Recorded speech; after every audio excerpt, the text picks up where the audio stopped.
평생을 믿어온 사람이 내 등에 칼을 꽂을 때 그 차가운 금속의 감촉을 느껴본 적 있으신가요? 가장 따뜻해야 할 집이 숨을 쉴 수 없는 거대한 무덤처럼 느껴질 때 우리는 과연 어디로 가야 할까요? 오늘 들려드릴 이야기는 지옥 같은 안개를 뚫고 돌아온 한 여자의 시리도록 뜨거운 복수극입니다. 서울에서 가장 높은 곳, 화려한 야경이 내려다 보이는 강남의 어느 펜트하우스입니다. 이곳은 누군가에게는 일생의 꿈이겠지만 서윤에게는 매일 아침 목을 조여오는 감옥이었습니다. 고아 출신이라는 꼬리표는 7년이라는 세월로도 씻어낼 수 없는 낙인이었지요. 서윤은 오늘도 새벽 5시에 눈을 뜹니다. 남편과 시어머니가 깨기 전 시어머니 박말순 여사가 마실 찬물을 올리기 위해서예요. 물의 온도는 정확히 85도여야 합니다. 조금이라도 뜨겁거나 식으면 곧바로 불호령이 떨어지니까요. 서윤의 가녀린 손등에는 뜨거운 물에 데인 흉터가 훈장처럼 남아 있었습니다.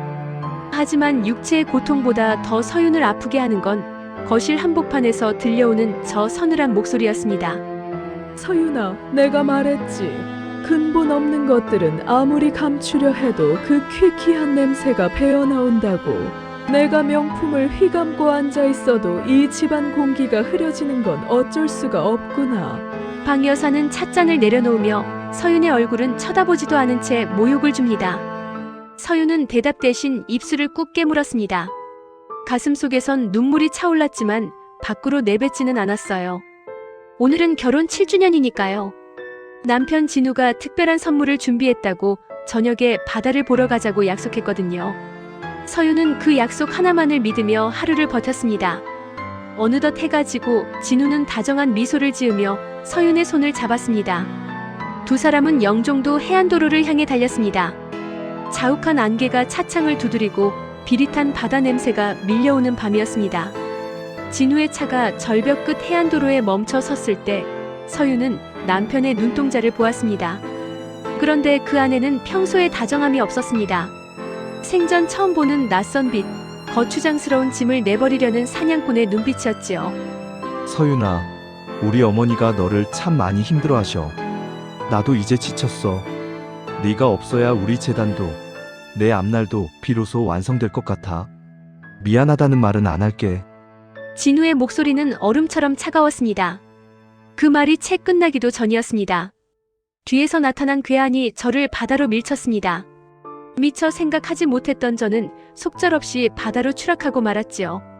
바다로 추락하기 직전 서윤의 눈에 비친 것은 절벽 위에서 무표정하게 담배를 피우는 남편의 모습이었습니다. 차가운 바닷속으로 처박히며 수압이 폐부를 짓눌러 왔습니다. 서윤은 의식이 멀어지는 찰나에도 비명을 삼켰습니다. 만약 신이 있다면 단 한 번만 기회를 달라고, 이 지옥 같은 배신을 그대로 돌려주게 해달라고 마음속으로 절규했습니다. 안개는 모든 진실을 삼킨 채 그렇게 깊어만 갔습니다. 서윤의 첫 번째 삶이 끝나는 순간이었습니다. 그로부터 일주일이 흘렀습니다.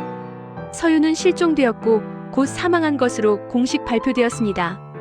장례식장은 엄숙한 분위기였지만 그 이면은 추악하기 그지없었습니다. 상복을 입은 진우는 조문객들 앞에서 비통한 표정을 지어 보였지만 휴게실 문이 닫히자마자 시어머니와 함께 와인잔을 들어 올렸습니다. 서윤은 구사일생으로 이름 모를 어부에게 구조되어 먼발치에서 자신의 장례식을 지켜보고 있었습니다. 그리고 그곳에서 충격적인 진실을 듣게 됩니다. 진우야, 이제야 속이 다 시원하다. 그의 영정 사진을 보니 이제야 우리 집안이 좀 깨끗해진 기분이야. 보험금이 꽤 쏠쏠하더구나. 그걸로 재단 비리도 메우고 증축 공사도 시작하자. 박 여사의 웃음소리가 서윤의 심장에 화살처럼 박혔습니다. 자신이 죽어야 했던 이유는 사랑이 식어서가 아니라 오직 돈과 탐욕 때문이었다는 사실을 알게 된 것이죠. 서윤은 장례식장 화장실 거울 속에 비친 자신의 몰골을 보았습니다. 찢어지고 멍든 얼굴이었지만 눈동자만큼은 그 어느 때보다 형형하게 빛나고 있었습니다. 기다려. 당신들이 웃으며 마신 그 와인이 피눈물이 되어 돌아갈 때까지 난 죽어도 죽지 않을 거니까. 서윤은 결심했습니다. 한서윤이라는 이름은 오늘 이 화장터에서 태워버리겠다고 말이죠. 그녀는 과거 박 여사에게 아들을 잃고 숨어 살던 전직 펀드 매니저 김 실장을 찾아갔습니다. 두 사람은 복수라는 이름 아래 하나가 되었습니다. 그렇게 3년이라는 모진 세월이 흘렀습니다. 서윤은 지옥 같은 훈련을 견뎌냈습니다. 얼굴을 고치고 말투를 바꾸고 자본의 생리를 꿰뚫는 냉혹한 투자자로 다시 태어났습니다. 이제 그녀는 고아 출신 전업주부가 아닙니다. 월스트리트가 주목하는 전설적인 투자사 에이전트 H의 한국 대표 제니퍼 한이 되어 돌아온 것입니다. 화려한 금발과 압도적인 수트 차림의 제니퍼 한이 공항 입국장에 나타났습니다. 그녀의 귀국 소식은 강남 사교계를 흔들어 놓았습니다. 특히 자금난에 시달리던 진우의 병원과 박 여사의 재단에는 그녀가 유일한 동아줄처럼 보였지요. 서윤은 철저하게 판을 짰습니다. 진우의 과시욕을 자극할 5천억 규모의 메디컬 타워 프로젝트라는 미끼를 던졌습니다. 화려한 연회장에서 제니퍼와 마주친 진우는 숨이 멎는 듯한 충격을 받았습니다. 죽은 아내와 닮은 듯하면서도 감히 범접할 수 없는 아우라에 홀린 것이죠. 이사님, 어디서 뵌 적이 있는 것 같습니다. 마치 꿈속에서 본 분 같군요. 진우가 떨리는 목소리로 손을 잡았습니다. 제니퍼는 여유로운 미소를 지으며 차갑게 대꾸했습니다. 꿈이라니요, 원장님. 전 현실적인 비즈니스만 합니다. 당신의 야망이 얼마나 큰지 보여주세요. 전 지루한 건 딱 질색이거든요. 서윤은 진우의 구애를 밀당하듯 받아내면서도 박 여사에게는 의료계의 여왕 자리를 약속하며 탐욕을 부추겼습니다. 박 여사는 제니퍼의 환심을 사기 위해 재단의 비상금은 물론 사채까지 끌었으며 투자 확약서에 서명을 했습니다. 한때 서윤을 근본 없다며 멸시하던 박 여사가 이제는 제니퍼의 구두를 닦아줄 기세로 굽신거리는 모습은 참으로 가관이었습니다. 사냥은 이제 막바지에 다다랐습니다. 진우는 매일 밤 호텔로 꽃바구니를 보내며 환상에 빠졌습니다. 그는 죽은 아내를 멍청하고 답답했던 여자라며 비하하고 제니퍼야말로 자신의 진정한 짝이라 고백했습니다. 그 고백을 들으며 서윤은 구역질을 참아냈습니다.